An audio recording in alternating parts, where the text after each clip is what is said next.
Hi అండి. అందరికీ నమస్కారం. Welcome to my channel. ఈ వీడియోలో ఏపీ ప్రభుత్వ ఉద్యోగులకు మరియు పెన్షనర్లకు ఈ ఫిబ్రవరి నెల జీతాలు, పెన్షన్‌లు జమ అయ్యే తాజా సమాచారం అండి. సీఎఫ్ఎంఎస్ సైట్ నుండి అప్డేట్ న్యూస్ అయితే వచ్చింది. మరి దీనికి సంబంధించిన పూర్తి వివరాలు ఈ వీడియోలో తెలుసుకుందాము. వీడియో అయితే ఎక్కడ గాని స్కిప్ చేయకుండా ఎండ్ వరకు చూసేయండి. అప్పుడే ఇన్ఫర్మేషన్ పూర్తిగా అర్థమవుతుంది. అలాగే వీడియో చూస్తున్న ప్రతి ఒక్కరు వీడియోకి లైక్ చేయండి ఫ్రెండ్స్. ఈ వీడియోని తోటి ఉద్యోగ, పెన్షన్ మిత్రులతో అయితే షేర్ చేయండి. కొత్తగా మన ఛానల్ చూస్తున్నవారు ఇంకా ఎవరైనా సబ్స్క్రైబ్ చేసుకోకుంటే వెంటనే మన ఛానల్‌ని సబ్స్క్రైబ్ చేసుకోండి. సో, దీని ద్వారా నేను చేసే లేటెస్ట్ వీడియోస్ అన్నీ మీ వరకు రీచ్ అవుతాయి. ఇక ఆలస్యం చేయకుండా వివరాల్లోకైతే వెళ్ళిపోదాము. ఫ్రెండ్స్ ఇక విషయానికొచ్చినట్టయితే ఆంధ్రప్రదేశ్ రాష్ట్ర ప్రభుత్వ ఉద్యోగులకు, ఉపాధ్యాయులకు మరియు పెన్షనర్లకు వారి జీతాలు మరియు పెన్షన్‌లకు సంబంధించిన తాజా సమాచారం. సో, ప్రస్తుతం డిజిటల్ యుగంలో ప్రభుత్వం ప్రతి విషయాన్ని పారదర్శకంగా ఉంచేందుకు నిధి పోర్టల్‌ను తీసుకొనొచ్చిన సంగతి మనందరికీ తెలిసిందే. ఈ పోర్టల్‌లో తాజాగా ఒక ముఖ్యమైన అప్డేట్ రావడం జరిగింది.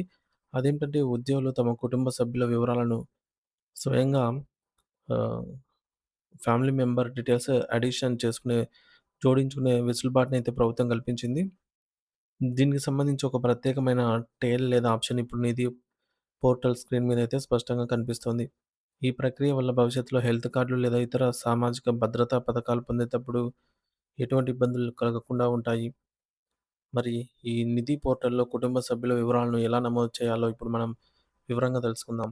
మొదటగా ఉద్యోగి తన వ్యక్తిగత లాగిన్ ఐడీ మరియు పాస్వర్డ్ ఉపయోగించి పోర్టల్‌లోకి ప్రవేశించాలి.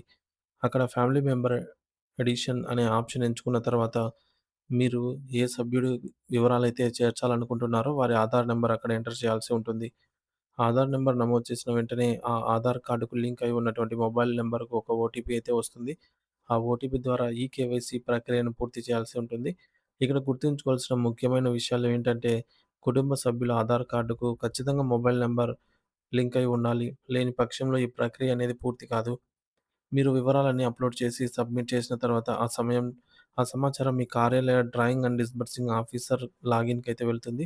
అక్కడ డీడీఓ గారు మీ వివరాలను క్షుణ్ణంగా పరిశీలించి అవి సరైనవని నిర్ధారించుకున్న తర్వాత అప్రూవల్ ఇస్తారు. అప్పుడే ఆ వివరాలు శాశ్వతంగా మీ సర్వీస్ రికార్డులలో నమోదవుతాయి. ఇక ప్రస్తుత ఫిబ్రవరి నెలకు సంబంధించి జీతాలు, బిల్లుల పరిస్థితి పరిశీలిస్తే రాష్ట్ర వ్యాప్తంగా ఉన్న డీడీఓలందరూ కూడా తమ పరిధిలోని ఉద్యోగుల బిల్లులను సీఎఫ్ఎంఎస్ సైట్‌లో వేగంగా అప్‌లోడ్ చేస్తున్నారు. ఫిబ్రవరి నెలకు సంబంధించిన సాలరీ బిల్లుల ప్రక్రియ దాదాపు తుది దశకు చేరుకుంది.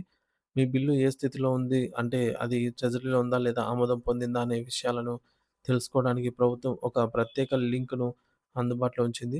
మీరు మీ వ్యక్తిగత యూజర్ ఐడీ మరియు పాస్వర్డ్ ఉపయోగించి మీ బిల్లు స్టేటస్‌ను ఎప్పటికప్పుడు తనిఖీ చేసుకోవచ్చు.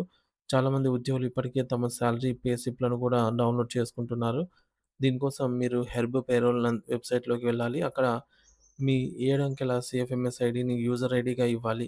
ఒకవేళ మీరు పాస్వర్డ్ మర్చిపోయినట్లయితే ఫర్గాట్ పాస్వర్డ్ అనే ఆప్షన్ ద్వారా మీ రిజిస్టర్డ్ మొబైల్ నంబర్‌కు కొత్త పాస్వర్డ్ పొందవచ్చు. లాగిన్ అయిన తర్వాత ఎంప్లాయీ సెల్ఫ్ సర్వీస్‌లోకి వెళ్లి ఎంప్లాయీ పే స్లిప్ మీద క్లిక్ చేస్తే ఫిబ్రవరి నెలకు సంబంధించినటువంటి పూర్తి జీతభత్యాల వివరాలతో కూడినటువంటి స్లిప్పు మీ ఫోన్‌లోకి డౌన్‌లోడ్ అవుతుంది. జీతాల చెల్లింపు విషయానికొస్తే ప్రస్తుతం కొన్ని బిల్లులు వెయిటింగ్ ఫర్ ఫండ్ క్లియరెన్స్ అనే స్టేటస్‌లో ఉన్నాయి. అంటే బిల్లులన్నీ ట్రెజరీ ద్వారా ఆమోదం పొందాయి. కేవలం ప్రభుత్వం నుండి నిధులు విడుదల కావడమే ఆలస్యమని దీని అర్థం.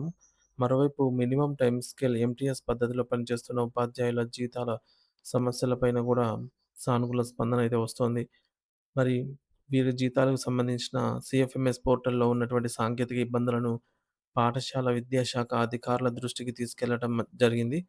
విద్యాశాఖ నుండి స్పష్టమైన ఆదేశాలు అందిన వెంటనే నిధి పోర్టల్‌లో వీరి వివరాలను కూడా అప్డేట్ చేసి జీతాలు చెల్లించేలాగా చర్యలు తీసుకుంటామని అధికారులు హామీ ఇచ్చారు. అలాగే ఎన్టీఆర్ జిల్లా స్ ఎన్టీఆర్ జిల్లాలో సుదీర్ఘకాలంగా పెండింగ్‌లో ఉన్నటువంటి ముగ్గురు ఉపాధ్యాయుల జీతభత్యాల అంశాన్ని కూడా అధికారులు ఫైనాన్స్ డిపార్ట్‌మెంట్ అప్రూవల్ కోసం పంపడం జరిగింది.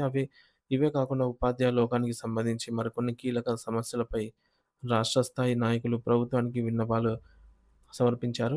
ముఖ్యంగా 2008 డీఎస్సీ ఉపాధ్యాయులకు సంబంధించి వారి జాయినింగ్ తేదీలు మరియు హామీ పత్రాల విషయంలో తలెత్తిన చిక్కుముళ్లను విప్పాలని కోరారు.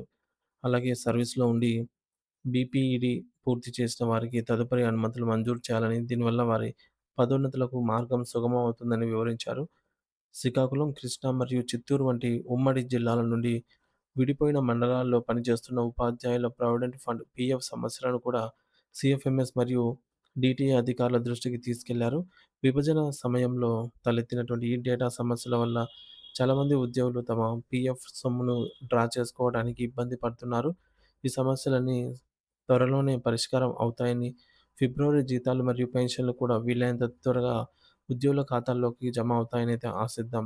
నిరంతరం అప్రమత్తంగా ఉంటూ మీ యొక్క నిధి పోర్టల్ వివరాలను సరిచూసుకోవడం అయితే మర్చిపోకండి. Thank you for watching this video.